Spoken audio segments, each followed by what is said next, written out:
Now, we've all heard lots of talk about the Rainy Day Fund, but do you really know what it is?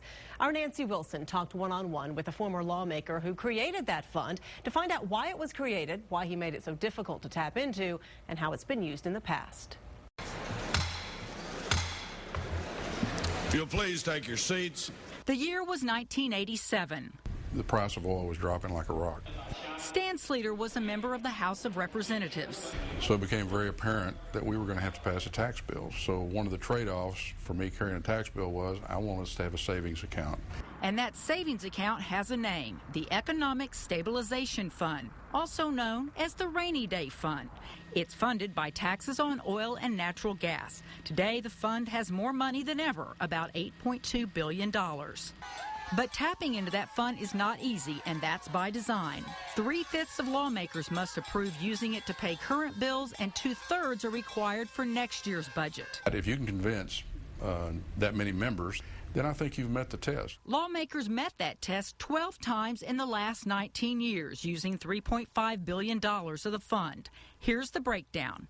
$1.7 billion for education, $1.1 billion for medical assistance and foster care programs, $395 million for the Governor's Texas Enterprise Fund and the Emerging Technology Fund, $197 million for prisons, $6.4 million for disaster relief, and $3 million to settle a lawsuit. Lawmakers are warned to be cautious. But I would just, tell the members, spend it wisely. Because once it's gone, it's one-time money. It may fill up again, but it may not fill up fast enough.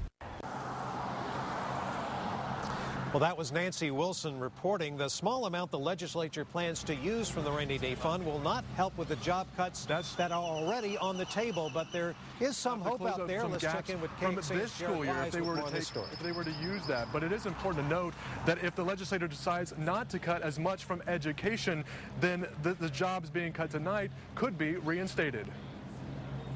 We have huge student-to-teacher ratios, and already the teachers are overwhelmed. Parents already know how the job cuts will affect their school and children. This parent has a special needs child. And to take away their aides and to take away very skilled special education teachers is just letting children be lost in a flow. But we know that if this year is bad, next year is going to be just as bad. Many parents and teachers came out just last week to hear Dr. Karstafen talk about those troubles and solutions. We do not know how things are going to turn out with the Texas legislature. And that's the main reason there really are no solutions. Job cuts have to happen before the April 15th state notification deadline to give teachers enough notice that their contracts won't be renewed. But there is some glimmer of hope.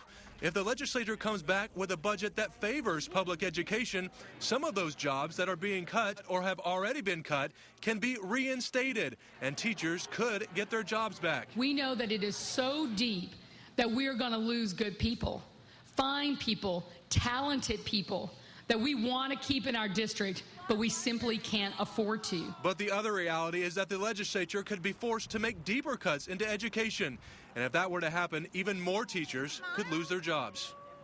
Now, it's going to be tough for any teacher in Texas that gets cut tonight. The same scenario is going on at districts all over the state, so finding a job anywhere can be very difficult. Now, there is a job fair that the AISD is putting on. That's going to be May 7th at Reagan High School for any of the teachers that end up losing their positions tonight. Reporting live at AISD headquarters, Jared Wise, KXAN, Austin News. Still ahead.